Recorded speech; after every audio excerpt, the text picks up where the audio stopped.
Tiago 4,13. Ouçam agora, vocês que dizem, hoje ou amanhã iremos para esta ou aquela cidade, passaremos um ano ali, faremos negócios e ganharemos dinheiro. Vocês nem sabem o que lhes acontecerá amanhã. Que é a sua vida?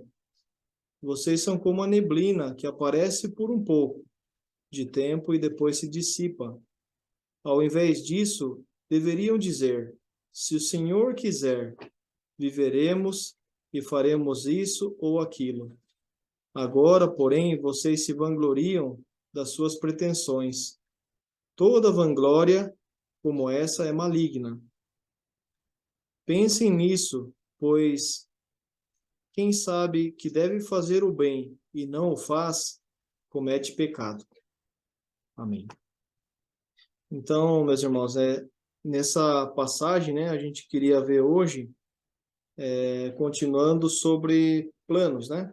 Até eu coloquei aqui como tema, né, da mensagem de hoje, nossos planos e os planos de Deus para nós, né? E aqui Tiago aborda essa questão do ser humano, né? De todo, cada um de nós fazermos planos, planejarmos o futuro, planejarmos o que iremos fazer. Não há nada de errado em planejar. Eu sou muito ruim com planejamento, né? Mas é bom a gente planejar, a gente, por exemplo, você vai fazer uma viagem uma viagem, né? É bom que você planeje para você saber os detalhes, onde você vai, quais são os custos, quais são as opções, né? Então, é importante planejamento. Aqui, talvez o Tiago estava falando com algumas pessoas lá que provavelmente eram senhores ou empresários ou etc, né? Porque eles estavam falando ali, ó, cogitando, né, que nós iremos para esse lugar, passaremos ali um ano, faremos negócios e ganharemos dinheiro. Então, antes de entrar no texto, né, tem dois erros que a gente pode fazer ao fazer planos, fazer planejamento da nossa vida pessoal, nossa vida profissional, né, a vida familiar, etc. Um deles é fazer os nossos planos sem levar Deus em conta, né? Porque a gente faz, né, esquece que o futuro está nas mãos de Deus. O futuro não pertence para nós. Quem sabe o que vai acontecer amanhã? Então, fazer planos sem levar Deus em conta é um erro, né? E outro erro também que a gente sempre faz, né, é fazer os nossos planos, as nossas ideias, nossos projetos e depois disso pedir para Deus abençoar, né? Ó Deus, eu quero fazer isso, eu quero fazer aquilo, então abençoa, abençoa, né? E pedir para Deus, né? E simplesmente ele não participou de nada do plano, a gente não consultou qual que é a vontade dele, o que ele espera, o que ele quer, né? A gente não orou buscando a vontade dele, mas a gente faz a oração para ele abençoar e fazer a nossa vontade, né? Será que fazemos isso de vez em quando, de vez em sempre, né? Pedindo para Deus fazer a nossa vontade. Agora há pouco a gente orou a oração do Pai Nosso, né? Pai Nosso que está nos céus, né? Santificado seja o teu nome e seja feita a tua vontade, assim na terra como no céu, né? Mas, na prática, às vezes esquecemos de fazer isso, né, diariamente. Então, esse é o primeiro ponto aqui, né, que eu queria ver. Então, são três atitudes que a gente pode ter em relação à vontade de Deus, né, para nossas vidas. Deus tem um plano, Deus nos criou, Deus nos salvou, Ele nos mandou o seu Filho para que pudesse nos salvar, e Ele tem o plano, né? um plano para nós, um propósito. E os planos de Deus são melhores que o nosso. A vontade de Deus para nós é boa, perfeita e agradável, como diz lá em Romanos, né? Mas existem três atitudes que a gente pode ter em relação à vontade de Deus. E uma delas pode ser a nossa, né? Vamos ver aqui, então, eu vou colocar aqui. A primeira atitude que a gente pode ter em relação à vontade de Deus é ignorar a vontade de Deus. Como nós lemos aqui em Tiago 4,13, né? Essas pessoas aqui, eles estavam planejando, né? Hoje ou amanhã iremos para esse lugar, passaremos ali um ano e faremos negócio e lucraremos, né? Então, ignorando totalmente ali a vontade de Deus e sem pensar em quatro coisas aqui, que é a vida, a complexidade da vida, né? Muitas coisas podem estar fora do nosso controle, né? As pessoas têm, igual, uma pessoa tem uma empresa, ele quer crescer, ele quer, mas tem muitas coisas que podem estar no caminho ali, que podem sair do seu controle, né?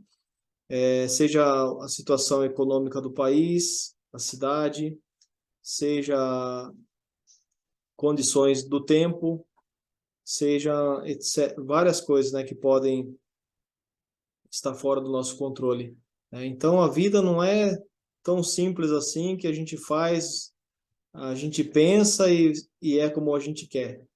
Tem muitas coisas que estão ali além do nosso poder, das nossas forças, né? Como vimos no capítulo 13. Essas pessoas ignoravam ali a Deus, né? Então ignoravam também as problemas que podem aparecer. E a gente tem que estar ciente disso daí, né? E a segunda coisa é a incerteza da vida, né? No versículo 14, o Tiago fala para eles assim, ó: vocês nem sabem o que vai acontecer amanhã, né? O dia de amanhã é uma incógnita, a gente só tem o hoje, né? Aqui, o amanhã pertence a Deus. O amanhã está ali. Por isso que o Tiago fala: vocês nem sabem o que vai acontecer amanhã. O que que é a vossa vida, né? É como uma neblina que aparece por um pouco, mas daqui a pouco ela se dissipa, né? A gente conta nosso aniversário em anos, né? Mas por mais que uma pessoa viva bastante, né, vai viver 80, 90, alguns podem até chegar a 100 anos, parece muito, mas comparado com a eternidade, é tão pouco, né? Muito pouco comparado com a eternidade. Então, é, é como um vapor, é como uma neblina, passa tão rápido, né, e que desaparece. Os Salmos fala para a gente assim: ensina-nos, Senhor, a contar os nossos dias de tal maneira que alcancemos o coração sábio, né? Então, a gente conta em anos, né? Mas Deus fala para a gente contar em dias, porque a gente vive um dia de cada vez e a gente tem o hoje, o amanhã, a gente não sabe, né? Então, cada dia é especial, cada dia é importante, cada dia é importante a gente buscar conhecer a vontade de Deus para nossas vidas, né? Não ser ignorante quanto à vontade de Deus, não ser ali desconhecer a vontade de Deus, né? E como a gente vai conhecer a vontade de Deus, né? Deus revelou através da palavra de Deus, da Bíblia, né? E a gente precisa buscar mais, conhecer mais, para não ser assim ignorante quanto à vontade de Deus. Então aqui a gente viu que o terceiro a gente já viu, né? Que a nossa vida é tão breve, tão curto, né? Comparado com a eternidade, e a gente tem que aproveitar esse tempo, né? Se a gente quer viver a eternidade com o Senhor, né? como a gente, se você quer saber um pouquinho da eternidade, né? Vamos um vislumbre da eternidade está lá em Apocalipse, né? Capítulos finais, né? Capítulo 21, 22, se não me engano, que Deus revelou por João, né? Um lugar maravilhoso onde não tem mais choro, não tem mais dor, não tem mais morte. Realmente ali é a alegria perene e perpétua, né? Então, para a gente viver essa eternidade com Deus, a gente precisa hoje, aqui e agora, né, buscar conhecer esse Deus e conhecer qual que é a vontade dele para nossas vidas, né? E por último, a fragilidade da vida, né? A gente viu que agora, graças a Deus, está mais ou menos controlado o Covid, né, a pandemia, controlar em vista do que se passou, né? Hoje está ainda acontecendo alguns casos, mas a nossa vida é tão frágil, né? Um vírus, uma bactéria, um acidente, né? Uma enfermidade, tantas coisas podem acontecer e a nossa vida é tão frágil, né? Então, a gente tem que ter isso em mente, né? Então, precisamos buscar a vontade de Deus aqui, enquanto temos vida, enquanto Deus está ali de braços abertos, nos esperando, chamando, né? Vinde a mim. Então, temos lembrar desses detalhes, tá bom? Então, primeira atitude é a gente ignorar a vontade de Deus. Deus não quer que ninguém viva dessa maneira, ignorando a vontade dele, ignorando a sua pessoa, vivendo como se ele não existisse, vivendo como se ele não fosse importante, como se ele não fosse o dono de tudo, né? Então, a segunda atitude, né, que a gente pode ter é desobedecer à vontade de Deus. Quando a gente, né, nós que estamos já em igreja há algum tempo, e lemos a palavra de Deus, tem muitas coisas que é claro na palavra de Deus para nós. E quando a gente sabe uma coisa que é a vontade de Deus e a gente não faz, a gente escolhe desobedecer, né, é um perigo muito grande que a gente está correndo, né? Vamos ler aqui Tiago, capítulo 4:17, né? Está escrito assim, ó: pensem nisso, quem sabe que deve fazer o bem e não faz, comete pecado, né? Então tem duas maneiras de pecar, né? Uma é fazer aquilo que Deus, a gente sabe que é contrário à sua vontade, e a segunda coisa é pela omissão, né? Pecado de comissão, quando a gente faz o que é errado perante Deus. E tem um segundo pecado também que a gente pode fazer, que é o pecado da omissão, ou seja, não fazer nada, né? Não fazer aquilo que Deus nos manda, né? E como somos sujeitos a isso, né? Até eu coloquei aqui o exemplo de Jonas, né? Jonas, Deus deu uma ordem clara para ele. Deus falou para ele: Jonas, vai para Nínive e prega ali contra aquela cidade ali, né? E ele não teve dúvida alguma, né? Ele não foi um problema que ele não entendeu ou que ele ficou na dúvida, não, ele entendeu e ele escolheu falar, não, por causa da sua preferência, dos seus gostos pessoais, particulares, ele escolheu desobedecer a Deus e foi para outra direção, né? E da mesma forma, tem muitas coisas que tem na palavra de Deus, né? Que é claro para nós, para não mentir, para não os mandamentos de Deus, né? Não mentir, para não roubar, para não levantar falso testemunho e que mais? Por exemplo, não adulterar. Jesus falou, olha, para não olhar para outras pessoas com lascívia, né? Para honrar o pai e a mãe, para você, para amar ao próximo, né? É uma palavra tão clara de Deus para nós.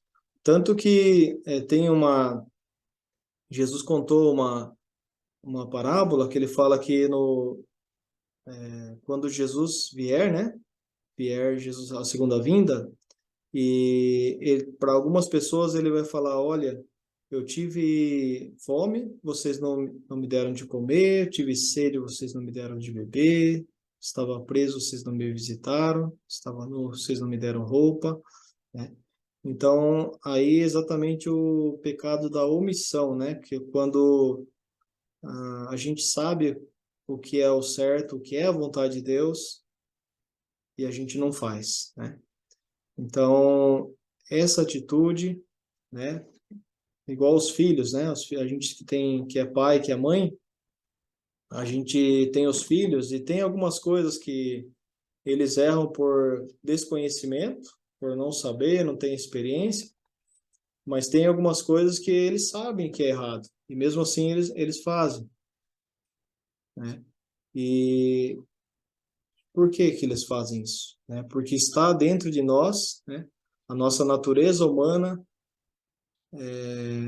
pecaminosa, né? E é sujeito, é inclinado a desobedecer, né? A desobedecer os pais, da mesma forma desobedecer à vontade de Deus, né?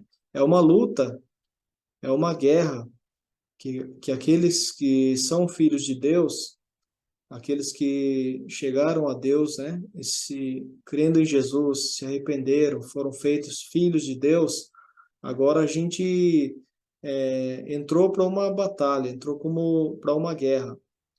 E existe uma luta, né, interior da nossa carne, da nossa natureza,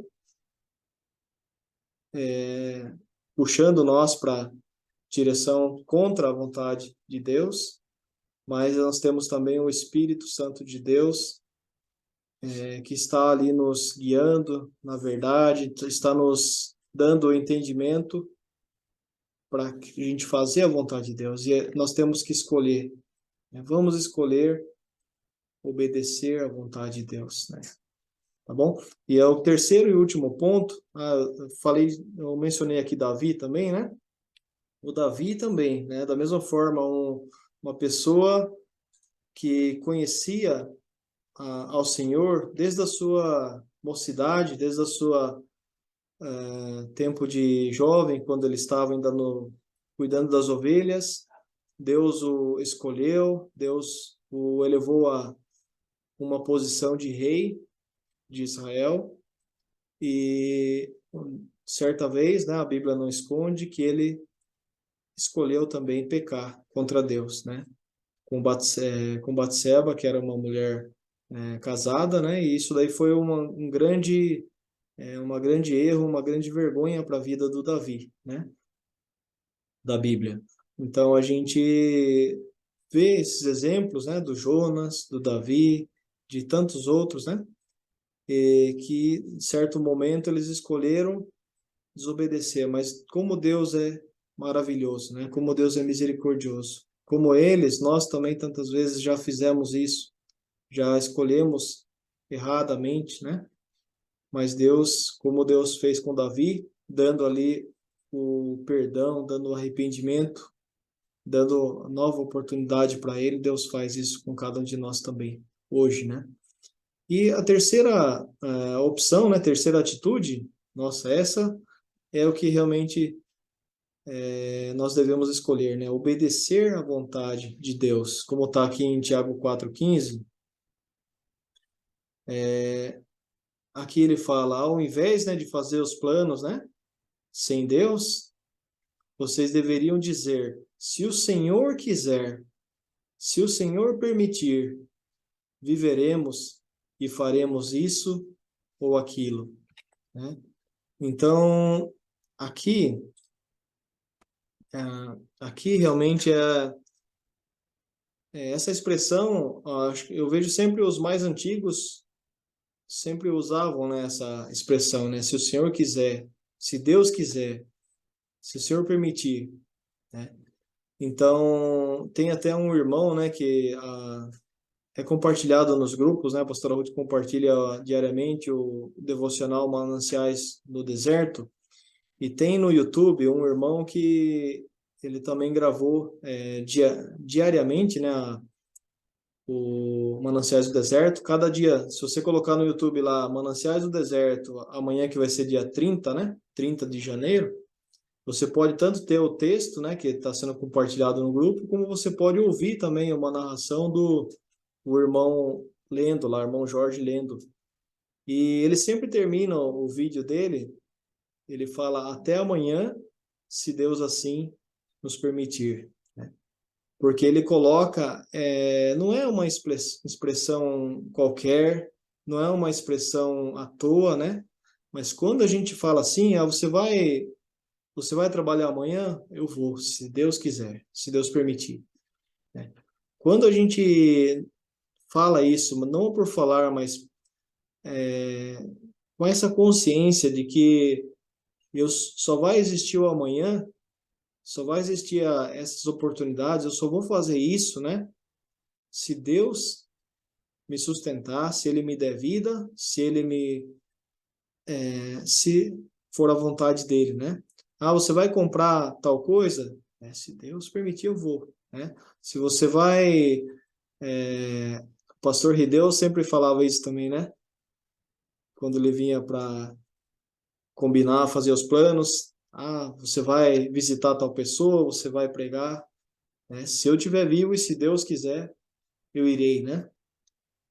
Então, meus irmãos, essa é um jeito de viver que agrada a Deus, né? Que cada um de nós, eu e cada um de vocês, meus irmãos, devemos buscar, né? Buscar conhecer a vontade de Deus e obedecer essa vontade, né? E para isso, nós precisamos buscar, como a Bíblia fala assim, vocês devem buscar o leite, né? Como criança recém-nascida, né? A gente deve buscar a Deus e o conhecimento da vontade de Deus que está na Bíblia, revelado já para nós, né? A gente deve buscar isso como uma criança, uma recém-nascida busca ali o leite materno, como a gente, quando está com sede, busca ali a água, né? A gente tem que ter essa sede de conhecer mais a Deus, conhecer mais a palavra de Deus, né? E colocar Deus em todos os dias no nossa prioridade, né?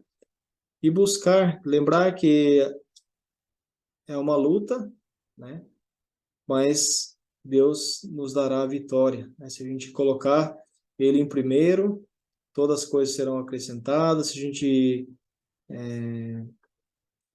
buscar realmente, como o Tiago falou assim, ó, antes vocês deveriam dizer, se Deus quiser, viveremos e faremos isso, faremos aquilo, né? Faremos o que Deus nos mandar, faremos o que Deus nos ensinar, né? Por isso, vamos ler a palavra de Deus, vamos orar, pedindo para Deus, o Espírito Santo, nos ensinar e nos dar a força, nos dar a capacidade de obedecer a Ele.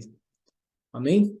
Queria orar, Senhor Deus, obrigado por esse tempo de podermos ler na Tua palavra e podemos ver quanto é importante colocar o Senhor nas nossas vidas como a prioridade, porque é o Senhor que nos dá a vida, o Senhor que nos sustenta. Nossa vida é tão curta, tão breve, cheia de preocupações, cheia de coisas realmente que devemos fazer, mas não conseguimos, Senhor, somos tão falhos, mas o Senhor, por favor, Senhor, o Senhor que é tão paciente, tão maravilhoso e misericordioso, o Senhor que é tão compassivo como foi com Davi, e da mesma forma o Senhor é com cada um de nós, que querendo nos corrigir, querendo nos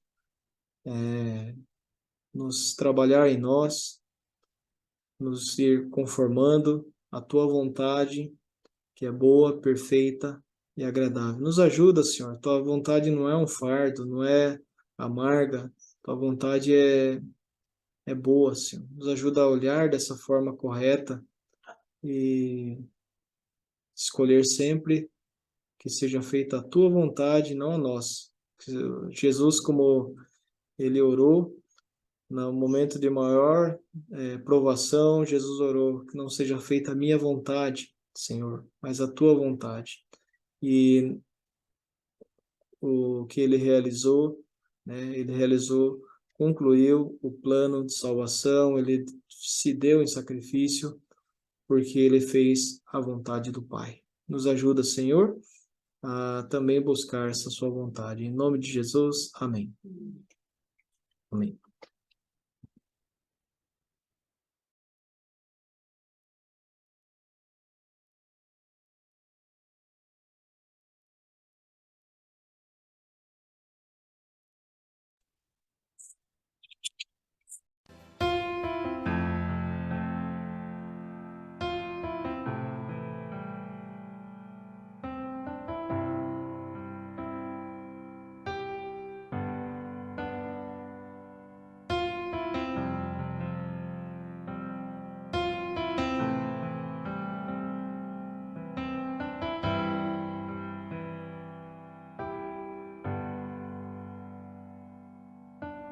三つ葉の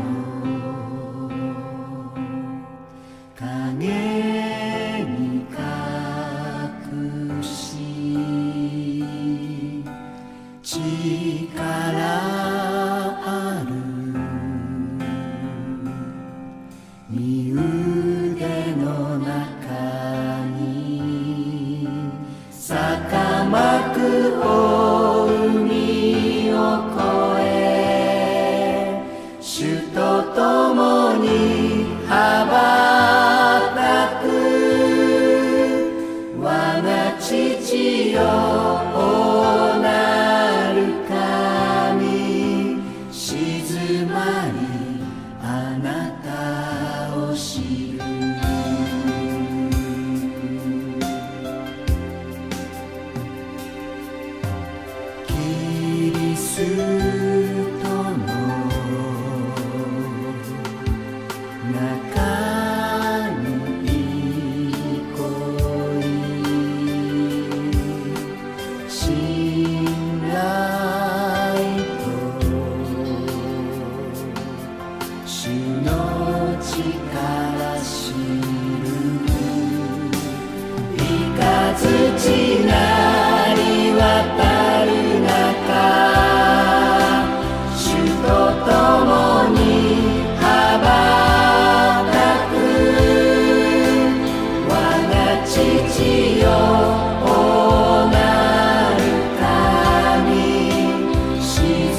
中のにこい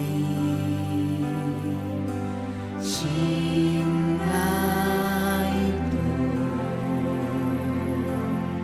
主の力知る雷鳴り渡る中主と